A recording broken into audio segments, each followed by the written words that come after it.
Oh, I thought I was taking a picture. Um, so I don't know if this is for cosplay or what, but this is so pretty.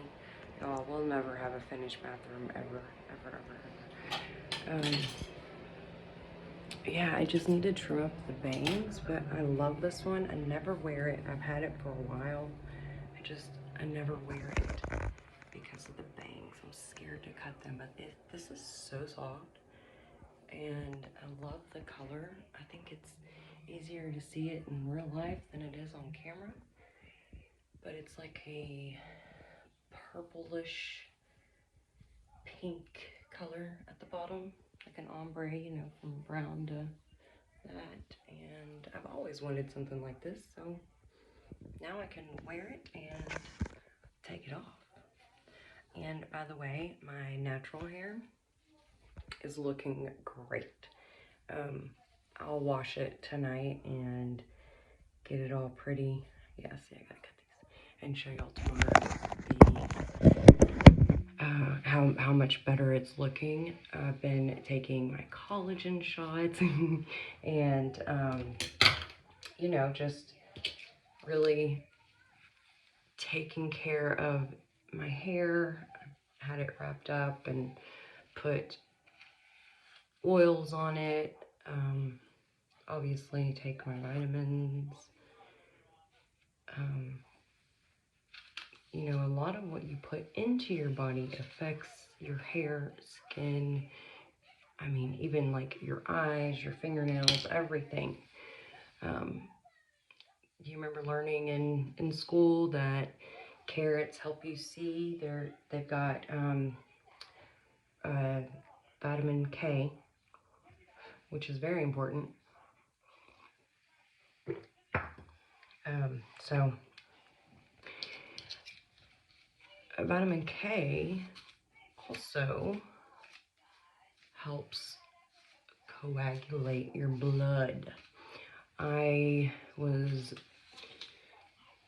20 years old in labor with my first child, and I was young. I didn't know anything about birth or anything. All I read was how to take care of a newborn and like what symptoms you would have during pregnancy. I read the books, but nothing prepared me for, I'll cut these later. Nothing prepared me for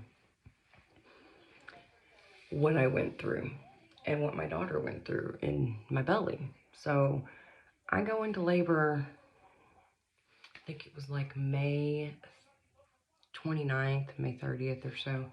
And I was watching Dr. Phil, and it was the only channel we could get because we had antennas. And so I had this really bad back pain, and she wasn't due for another week. So I didn't know. Like I said, I was so young, and I lived in an apartment. We didn't have cable or internet. We had a home phone. This is 2006. So when I'm watching Dr. Phil and I'm feeling all this pain and pressure in my back, it's just my back, and I'm like, oh my God. So I take a bath, thinking that it would help alleviate the pain. It didn't. I called my mom, and she came and got me. And then my husband at the time came and got me from my mom's, and he brought me to the hospital. Now, let's back up a little bit. I'm sorry. The night before that happened, I lost my plug, okay? So I read in the books that when that happens, you need to go to the hospital. So that's what we did. They sent me home. So the next day, I'm watching Dr. Phil. My back hurts. My mom gets me. My husband takes me back to the hospital. And they finally check me in and get me going, because back pain, that was labor pains. They didn't check to see if she was breech or anything. And the reason why my back hurts so bad is because I have a tilted uterus. And with each kid, it's just gotten worse and worse and worse. Every one of my babies, I have 3, have been breech and upside down. So sunny side up, or I don't know, they were backwards and weird, okay, in there. And my doctor didn't show up for 2 days. 2 days, 48 hours. I was in there in so much pain. I got my epidural. I was hooked up to all the machines. I would need to push, but every time I pushed, I would see in my mind a brick wall, like a red bricks. I saw a brick wall, like it was just like I'd push and it was like that. She was hitting my tailbone or something. So, man, this is so traumatic. The whole situation was just traumatic. My mom was there, my mother-in-law, my father-in-law, my sister, everybody. They slept on the floor of the hospital waiting room for 2 days, waiting for my daughter to arrive. Well, on the second day, after the first day, nothing really progressing. And then the second day, things did progress. But when it came time to deliver, and like I said, I was pushing and it was hitting a brick wall, I would stop breathing and my daughter her heart rate would slow down. So it was like she would stop breathing too. And so we went through 2 hours of that. 2 hours of active labor. They give you the bars, they tell you, put your knees way up to your head. And I mean, my mother-in-law stood there and was pushing for me so hard. She ended up having to go to the bathroom several times, as well as my mother, I believe, but she went to the bathroom to cry because it was life or death, pretty much. Waiting on the doctor to get there to tell the nurses what to do and to ask me, do you want to have a C-section? He was so rude. He walked in that hospital room after his golf trip he was on and said, I guess the nurses didn't relay the message that, your patient's almost dying. So he walks in, first thing he says, he opens his mouth and I said, cut her out of me now. And he said, well, ma'am, first I have to ask you. And he asked in the slowest way possible, do you want to have a C-section or do you want to keep trying? I'm like, dude, what? Cut her out. I want to live and I want my daughter to live. I was so out of it. And this does have something to do with the vitamin K. I was so out of it because 2 days not sleeping and stressing and all this stuff that I wanted to sign a DNR, a do not resuscitate.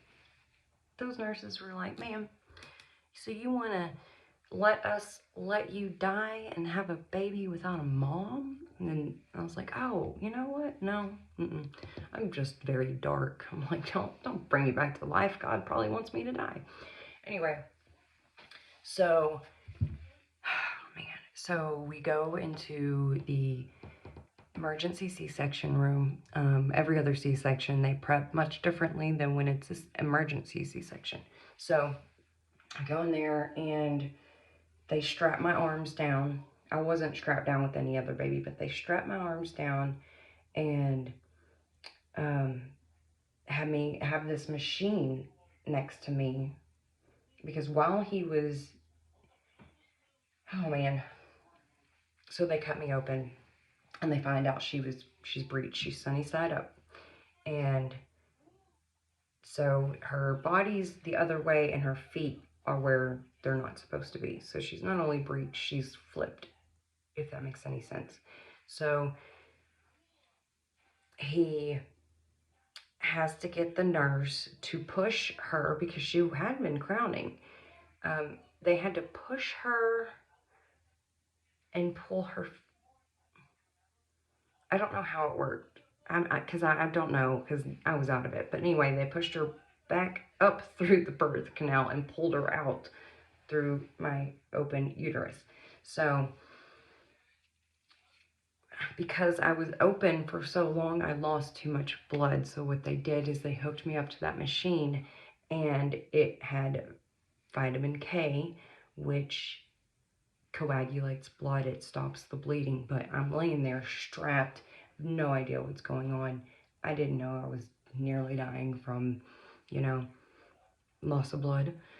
And I'm looking at the ceiling because it's the only place you can look, and I see spiders. Spiders everywhere. And I don't know if that was me because of the vitamin K they were putting into my IV or what, but it freaked me out, and I'll never get that vision out of my head. And she's about to be 18 now. So that story, that situation kept me from wanting to have more kids until I met my husband now.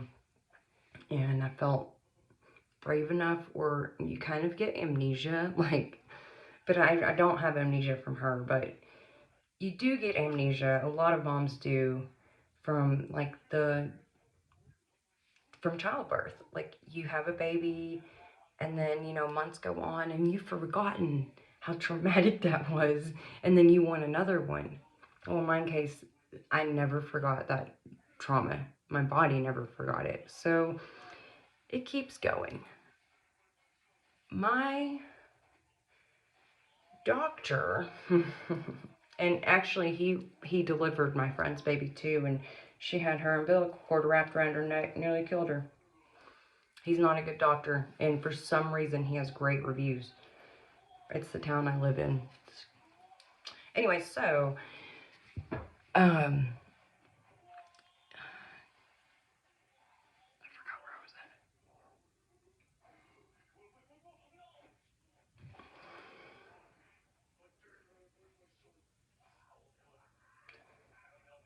So they push the baby through the birth canal, pull her out. I've got the vitamin K. I'm seeing spiders, and that's about where my memory ends with that. I I know that they took her away, and she was fine. I was not. My mother was so scared. Everybody was, just on their knees praying that they didn't lose me. They had Audrey, they had my baby girl, but they didn't have me yet. They were still working on me. And I thank God I didn't sign that DNR, or I wouldn't be here today to have two more beautiful children. So after that, since it's a C-section, I got staples. And this is how terrible the doctor is. I knew I had an infection. I knew I did. And I go in there to get my staples removed, and like the day before my appointment, I had noticed it was getting kind of like, you know, pussy, I guess is the word. I can't think because this is very traumatizing. um, excuse me. So they take out the staples and they're like, oh no, it looks fine. It looks fine. You're great. You're fine. And they didn't give me antibiotics or anything just to make sure. So I go home and I feel awful. And my daughter's only a week old. And so I'm at home, and I, am young, so I'm hanging out with my husband and his sister and stuff, and just looking at our beautiful baby. And then the next morning I wake up and I have like 102.9 or something, almost 103 fever. I don't get fevers very often. My fevers are low, like 100 degrees. When it's at 100, I know I'm sick because my normal temperature is like 97.6 typically. Anyway, so go to the hospital and tell them what happened. And these people, they rush me into like the little triage thing or whatever, and they've got me in a bed. They've got me hooked up to antibiotics, and it's like a makeshift thing, and I can hear clearly outside of the curtain the doctors talking about how they're going to need to take my uterus. And I jumped out of that bed so fast and I said, I can hear you. I'm taking my IVs out right now. They pop in there and they're like, no, no, no, no, no, no, no. We're just discussing options. I said, well, if you're going to be discussing whether or not I'm going to have more children or not, you need to be discussing that with me. And then they told me, well, if the infection is in your uterus, blah, blah, blah. And so I said, well, can we just, not go to the extreme? Can we just do the antibiotics and make sure? So I had to stay in the hospital for another like 3 or 4 days, and I had a newborn at home. My mother-in-law and my mom would bring her up there to see me. So yeah, now her little siblings are 11 years younger than her. And that just from 20 to about 30, life was a roller coaster. It's definitely a roller coaster of emotions, of good times and bad times, and really, really, really, really, really bad times, and then some really, really good times. But those are stories for another day. I just thought I would share that one because it is interesting to me that a doctor would allow a patient to nearly die, cut her off mid-sentence and be like, ma'am, I know you're almost dying, but I gotta ask you first. Okay, and I'm gonna say it as slowly as possible, because I don't care if you die or not. And like I said, this doctor is well known around here. I think it's his wife, though. His wife is better known than he is. And maybe she's a good doctor. I sure hope so, because he nearly killed my best friend's daughter as well, and they're around the same age. And my best friend's daughter, we've thought about taking legal action, but it's not really who we are, so. But she should, because her daughter is forever going to have, her voice is different, and it's made her insecure about it and stuff, and that's not my story to tell. But we'll just say, yeah, he's not a good doctor. I'm not going to say his name because that's not okay. And that's my story. It's my story to tell. Oh, I hope that doesn't discourage anybody from having a child. You should, absolutely, if you want to. Just make sure you do more research with your doctor. And I had Medicaid at the time, so that could be why I got stuck with him. And what was weird is that he was in another town, and the doctor that I saw, it's like a Medicaid office, but he wasn't the one to deliver her, but he was the one I saw once a month. So anyways, I have a great obstetrician now. He's amazing. And like, after I had my last son, he said, Nora, you ready for a fourth one? No, are you crazy? I'm coming back for a hysterectomy next year, man. So I still haven't done that, but I will. Anyways, yeah, this is almost 20 minutes long. I hope you've stuck around, and if you have, thank you so much for listening, and I will have another story for you maybe tomorrow. Who knows? Bye.